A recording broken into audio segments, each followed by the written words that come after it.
ಊಟಿ ಕಡೆ ಹೊರಡೋ ಜರ್ನಿಯಲ್ಲಿ ಇದು ಮೊದಲನೇ ದಿನದ 2ನೇ ಮಿನಿ ಬ್ಲಾಗ್ ಆಗಿರುತ್ತೆ. ಮೊದಲನೇ ಮಿನಿ ಬ್ಲಾಗ್ ನೋಡಿಲ್ಲ ಅನ್ನೋರು ನನ್ನ ಪ್ರೀವಿಯಸ್ ಬ್ಲಾಗಲ್ಲಿ ಅಪ್ಲೋಡ್ ಮಾಡಿರ್ತೀನಿ, ಹೋಗಿ ಒಂದ್ಸಲ ಚೆಕ್ಔಟ್ ಮಾಡಿ. ಇದು ಬಂದು ಬಂಡೀಪುರ ಫಾರೆಸ್ಟ್ ಆಗಿರುತ್ತೆ. ಇಲ್ಲಿಂದ ಒಂದು 45 ಮಿನಿಟ್ಸ್ 1 ಅವರ್ವರೆಗೂ ನಾವು ಫಾರೆಸ್ಟಲ್ಲೇ ಜರ್ನಿನ ಶುರು ಮಾಡ್ತೀವಿ.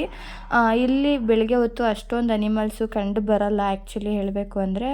ಅದರಲ್ಲೂ ನಮಗೆ ಜಿಂಕೆ, ಆನೆ ಮತ್ತು ಕಾಡೆಮ್ಮೆನೋ ಏನೋ ಅಂತಾರೆ, ಅದು ತುಂಬ ದೊಡ್ಡದಾಗಿತ್ತು. ಅದ್ರ ಹೆಸರು ನಂಗೆ ಸರಿಯಾಗಿ ಗೊತ್ತಿದ್ರೆ ನಂಗೆ ಕಮೆಂಟ್ ಮಾಡಿ. ಇದು ಅದ್ರ ಹೆಸರು ಗೊತ್ತಿದ್ರೆ ನಂಗೆ ಕಮೆಂಟ್ ಮಾಡಿ ತಿಳಿಸಿ ಆಯಿತಾ. ಸೊ ಇದು ಬಂದು ನಮ್ಮ ಕರ್ನಾಟಕ ಬಾರ್ಡರ್ ಎಂಡ್ ಆಗುವಂಥದ್ದು. ಇಲ್ಲಿಂದ ನಾವು ನೆಕ್ಸ್ಟು ಮಧುಮಲೈ ಫಾರೆಸ್ಟ್ ಕಡೆಗೆ ಹೋಗ್ತೀವಿ. ಸೇಮ್ ನಾವು ಬಂಡೀಪುರ ಫಾರೆಸ್ಟಲ್ಲಿ ಏನೇನು ನೋಡಿದ್ವಿ ಅದು ಕೂಡ ಈ ಕಾಡಲ್ಲೂ ಸಿಕ್ತು. ಸೊ ಇಲ್ಲಿಂದ ನಾವು ಬೆಟ್ಟದ ಮೇಲೆ ಹತ್ತಿ ಹೋಗ್ತೀವಿ. ಗಾಡ್ ಸೆಕ್ಷನ್ ಶುರು ಆಗ್ತಾ ಹೋಗುತ್ತೆ. ಅದ್ರ ಜೊತೆಗೆ ಚಳಿ ಚಳಿ ಫೀಲಿಂಗ್ಸು ಇಲ್ಲಿಂದನೇ ಶುರು ಆಗುತ್ತೆ.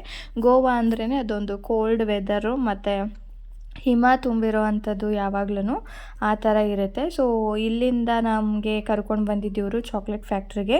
ಇಲ್ಲಿ ಚಾಕ್ಲೇಟೆಲ್ಲ ಯಾವ ರೀತಿ ಮಾಡ್ತಾರೆ ಅಂತ ಹೇಳಿ ಲೈವಲ್ಲೇ ತೋರಿಸ್ತಾರೆ. ಅದನ್ನು ನಾನು ಶೂಟ್ ಮಾಡ್ಕೊಳ್ಳೋದಕ್ಕಾಗಲಿಲ್ಲ. ಮತ್ತು ಟೇಸ್ಟಿಗೆ ಅಂತ ಕೂಡ ನಮಗೆ ಚಾಕ್ಲೇಟ್ಸ್ನ ಕೊಡ್ತಾರೆ. ಇಷ್ಟ ಆದರೆ ತೊಗೊಬೋದು. ನನಗೊಂದು 2 ಥರ ಚಾಕ್ಲೇಟ್ ತುಂಬಾ ಇಷ್ಟ ಆಯಿತು.